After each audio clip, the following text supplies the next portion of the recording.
Hello friend, मेरे YouTube channel पे आपका स्वागत है। प्ले मैथमेटिक्स पे आपका स्वागत है। मैं अंकित कुमार। आज का जो लैब टॉपिक चलेगा मैट्रिक्स के बारे में। आज क्लास 12 स्टार्ट हो चुके हैं। आज हम मैट्रिक्स के बारे में पढ़ेंगे। सभी जुड़ चुके हैं।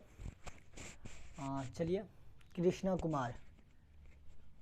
सीढ़ियाँ उन्हें मुबारक हो जिन्हें छत तक जाना है। सीढ़ियाँ उन्हें मुबारक हो जिन्हें छत तक जाना है। आपकी मंजिल तो आसमान है, रास्ता आपको खुद बनाना है। अपने मंजिल को भुला के जिया तो क्या जिया है, दम तो तुझे उसे पाके दिखा। लिख दे खून से अपने माथे पे और बोल उस किस्मत को, दम है तो मिटा के दिखा। सीढ़ियाँ उन्हें मुबारक हो जिन्हें छत तक जाना है। सीढ़ियाँ उन्हें मुबारक हो जिन्हें छत तक जाना है। आपकी मंजिल तो आसमान है, रास्ता आपको खुद बनाना है। अपने मंजिल को भुला के जिया तो क्या जिया है, दम तो तुझे उसे पाके दिखा। लिख दे खून से अपने माथे पे और बोल उस किस्मत को, दम है तो मिटा के दिखा। सफ़र में धूप तो होगी, चल सके तो चलो, किसी के वास्ते राहें कहाँ बदलती हैं। तुम अपने आप को बदल सके तो चलो। चलिए अब हम सवाल पे चलते हैं। सवाल में जो हमको आज मैट्रिक्स के बारे में जानकारी पाएंगे। मैट्रिक्स का हिंदी मीनिंग होता है आव्यूह। सबसे पहले हम मैट्रिक्स के डिफिनीसन जानेंगे, उसका क्या टाइप होता है उस सब के बारे में जाएंगे। और इस मैट्रिक्स में, इस चैप्टर में हम आज रॉ और कॉल्यूम के बारे में भी जानकारी पाएंगे। रॉ और कॉल्यूम क्या होता है इसके बारे में भी हम आपको आज बहुत डीपली से पढ़ाएंगे। देखिए, सबसे पहले तो हम मैट्रिक्स का डिफिनीसन दे दे। तो यहाँ पे जो मैट्रिक्स का डिफिनीसन दिया गया, क्या लिखा गया, the term matrix was first introduced by J Sylvester term ने। इस क्या क्या था, इसका मतलब मैट्रिक्स का नाम यही दिया था, मैट्रिक्स का खोज यही किया था। अब उसके बाद जो हम आते हैं ए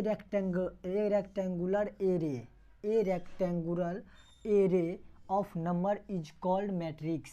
तो हमने क्या बोला, ए रेक्टेंगुलर, तो मतलब इसका जैसे हमने क्या बोला मैट्रिक्स। क्या हमने बोला मैट्रिक्स। मैट्रिक्स में सबसे पहले आपको रॉ और कॉल्यूम, हमने क्या बोला मैट्रिक्स में आपको रॉ और कॉल्यूम के बारे में बहुत ही अच्छा से, बहुत ही डीपली नॉलेज होना चाहिए।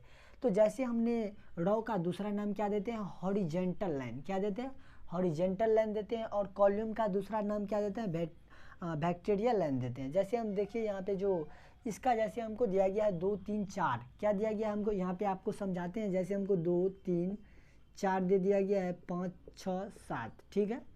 जैसे हमने इसको, जैसे हमने इसने कितने रॉ है, तो इसको जब हम ऐसे करते हैं तो ई क्या हो गया आपका, रॉ हो गया। और ई जो हो गया, ई क्या हो गया, कॉल्यूम हो गया आपका। इसको हम क्या बोलेंगे, जैसे यहाँ पे आप देखिए, यहाँ पे जो हमको दिया गया है 2 3 4, अगर आपने सीधा लाइन में देखेंगे तो रॉ हो गया। अगर आप नीचे में डिफिनीशन में जैसे कॉल्यूम की तरह बना रहता है, कॉल्यूम की तरह बना रहता है, उसको आप क्या बोलेंगे, कॉल्यूम बोलेंगे या वर्टिकल लाइन बोलेंगे। और जैसे हमने रॉ को दूसरा नाम क्या बोला था, हॉरिजेंटल लाइन, वो भी आप बोल सकते हैं। चलिए यहाँ पे जैसे हमको 2 3 4 2 3 4 5 6 7 दिया गया है, तो हमने सबसे पहले इसको ऐसे काटेंगे, ऐसे काटेंगे। तो मेरे पास इसको हम R1 और R2 भी लिख सकते हैं। तो इसी का नाम हम क्या दे दिया गया, रॉ दे दिया। चलिए आपने ये समझा। उसके बाद जब हम ऐसे काटेंगे तो कितने हैं, तो 3 है। तो ई कितने बार है, रॉ कितने हैं, 2 है, 1 1 2, तो क्या लिखेंगे 2। कॉल्यूम कितने हैं, 3 हैं, तो 2/3 लिख देंगे। तो इसी को हम क्या पढ़ेंगे, 2/3 पढ़ेंगे। उसी तरह जैसे हमने एक एग्जाम्पल लिया, इस एग्जाम्पल को हम सॉल्व करते हैं। तब देखिए आप इसको कैसे बनाएंगे, इससे आप सीखिए। जैसे हमें जो दिया गया 2 3 4, क्या दिया गया, 2 3 4 5 6 7, क्या दिया, 2 3 4 5 6 7। तो हमने 2 3 4 को सबसे पहले हमने ऐसे करके काट लेंगे। यहाँ भी हमने वही किया था, हॉरिजेंटल लाइन बनाना है। हॉरिजेंटल लाइन बनाना है तो हॉरिजेंटल लाइन एकदम स्ट्रेट होता है, स्ट्रेट की तरह। तो स्ट्रेट की तरह ही हमको काटना होगा। तो जैसे हमने हॉरिजेंटल लाइन रॉ के बारे में जानकारी पाएंगे, तो इसमें रॉ की संख्या कितनी है, रॉ की संख्या R1 R2, रॉ की संख्या कितनी है, 2 है। तो इसको क्या बोलेंगे हम, रॉ। और इसमें हम आपसे पूछ दे कि कॉल्यूम की संख्या कितनी है, क्या बोले हमने, कॉल्यूम की संख्या कितनी है। तो कॉल्यूम की C1 C2 C3, तो कॉल्यूम की संख्या कितनी होगी, 3 होगी। क्या हो गया, कॉल्यूम की संख्या 3, रॉ की संख्या 2, कॉल्यूम की संख्या 3। तो रॉ की संख्या हम कैसे गिनेंगे, स्ट्रेट लाइन में, हॉरिजेंटल लाइन में देखेंगे। जैसे हमने कॉल्यूम की संख्या, तो कॉल्यूम की संख्या हमको 3 निकल गया और रॉ की संख्या 2 निकल गया। तो हम सबसे पहले रॉ की संख्या लिखते हैं। कभी भी आप क्या कीजिएगा, तो सबसे पहले आपको रॉ की संख्या लिखना होगा, उसके बाद आप कॉलम की संख्या लिखेंगे। तो रॉ की संख्या मेरे पास कितना है, तो 2 है। उसके बाद जैसे हमको कॉलम की संख्या पूछ दे, तो कॉलम की संख्या कितनी है, कॉलम की संख्या 3 है। तो हम इसको क्या पढ़ेंगे, 2 इंटू 3 नहीं पढ़ेंगे। क्या हमने बोला, 2 इंटू 3 इसको हम नहीं पढ़ेंगे, 2 बाई क्या पढ़ेंगे, 2/3 पढ़ेंगे। क्या पढ़ेंगे, 2/3। उसी तरह हमने दूसरा एग्जाम्पल लिया, इसी में आपको क्या पूछ देगा, रॉ और कॉलम की संख्या बताइए। क्या, रॉ और कॉलम की संख्या बताइए। तो इसमें आप रॉ और कॉलम की संख्या बता सकते हैं। तो देखिए हमने आपको बताया था, अगर आप रॉ की संख्या निकालते हैं, रॉ निकालते हैं, तो रॉ एकदम स्ट्रेट लाइन में होगा। स्ट्रेट लाइन कहने का मतलब हुआ सीधा लाइन में होगा। और कॉलम की संख्या क्या होगा, नीचे की तरफ, मतलब पूरा स्ट्रेट लाइन 90 डिग्री की तरह होगा।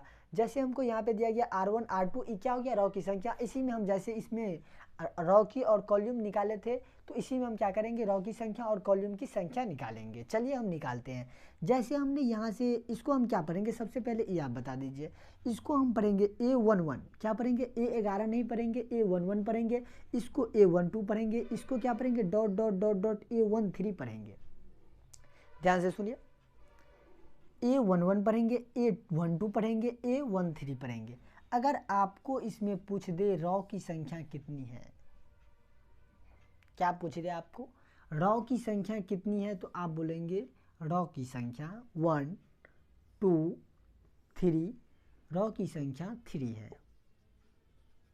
रॉ की संख्या आप कितने बोल देंगे, 3 है। तो रॉ की संख्या हमने भी मान लिया 3 है। तो अगर आपसे पूछ दिया जाए ये R1 R2 किस फॉर्म में आएगा, R1 R2, जैसे हमने इसमें R1 R2 लिखे, तो जैसे इसमें आपने क्या बोले, हमने A11 पढ़ना है, A12 पढ़ना है, फिर यहाँ से आएगा, तो क्या हो जाएगा, R13। तो इसको हम R13 भी पढ़ सकते हैं। जैसे हमको R21 R22 R21 R22, और उसी तरह कहाँ तक, 2n R2n। तो उसी तरह इसमें रॉ की संख्या कितनी है, टोटल रॉ की संख्या 3 है। तो हमने रॉ की संख्या आपको सबसे पहले बोले थे लिखने के लिए, तो रॉ की संख्या हम 3 लिख लेते हैं। अब हम कॉलम की संख्या गिनते हैं। कॉलम की संख्या हम कैसे गिनेंगे, देखिए अब हम कॉलम की संख्या कैसे गिनेंगे। देखिए ये हमने यहाँ पे गलत लिख लिए थे, यहाँ पे जो होगा ना बाबू, अच्छा मान लीजिए यही है। तो आपको हम एक चीज़ बता दें कि यहाँ से जब हमने रॉ की संख्या गिना, तो A11 A12 A13, तो ये मतलब इस बीच में क्या होगा वो तो हमको जानकारी नहीं है इसके बारे में। उसी तरह जैसे हमने इसमें आया, तो A2 A21 A22 A2n, क्या है, A2n A22। तो जैसे इसमें मान लेते हैं रॉ की संख्या कितनी, रॉ की संख्या हम m मान लेते हैं, रॉ की संख्या m है। तो क्योंकि इसमें हमको डॉट डॉट का चिन्ह है, इसमें हमको पता नहीं है इंडिफिनिट है, कहाँ पे जाके इसका अंत होगा उसके बारे में हमको जानकारी नहीं है। तो इसी तरह जैसे हमने AMN AM2 AMN dot dot dot कहाँ तक जाएगा ये हमको पता नहीं। अब हम इसका कॉलम की संख्या गिनते हैं। तो कॉलम की संख्या 1 2 3 आपने ऐसे गिन लिया, इस सरासर गलत है। क्या है, गलत है। हमने आपको बताया था इसमें कॉलम की संख्या और रॉ की संख्या इसमें ऐसे गिनते हैं, और इसमें तो इसमें हम कैसे गिनेंगे। अगर आपको AMN, अगर आपको यहाँ पे डॉट डॉट डॉट का चिन्ह नहीं रहता, खाली स्थान का चिन्ह नहीं रहता, तब हम क्या करते, तो पिछले वाले सवाल में हमने इसको जैसे बनाए थे उसी तरह हम इसको भी वैसे ही बना देते। लेकिन किंतु परंतु, तो इसमें जैसे हमको दिया गया A11 A21 A dot dot dot dot क्या M1, तो हम क्या मान लेंगे इसको, बताइए आप ही। तो इसमें M2 दिया गया, इसमें MM, तो इसी तरह हमने डॉट डॉट डॉट करके जो जैसे हमको दिया गया है, तो इसको भी हम मान लेते हैं N, क्या मान लेते हैं M। तो हमने सबसे पहले आपको बोले थे कि सबसे पहले हम रॉ की संख्या लिखते हैं, उसके बाद हम कॉलम की संख्या लिखते हैं। इसको क्या हम बोलेंगे, कॉलम। तो कॉलम की संख्या हम सबसे पहले किसकी संख्या लिखते हैं, रॉ की। तो रॉ की संख्या क्या है, M है, और कॉलम की संख्या क्या है, N है। तो इसको क्या पढ़ेंगे हम, M/N, M इंटू N हम नहीं पढ़ेंगे। चलिए इतना ही लिए। आज के क्लास में हम मैट्रिक्स के बारे में जानकारी पाएंगे। बने रहिए, अगले वीडियो मतलब हम आपको जस्ट ही अपलोड करेंगे। इसको मिटा करके हम तुरंत एक सवाल नोट करते हैं, उस सवाल आपके लिए है। चलिए बने रहिए, थैंक यू, बाय।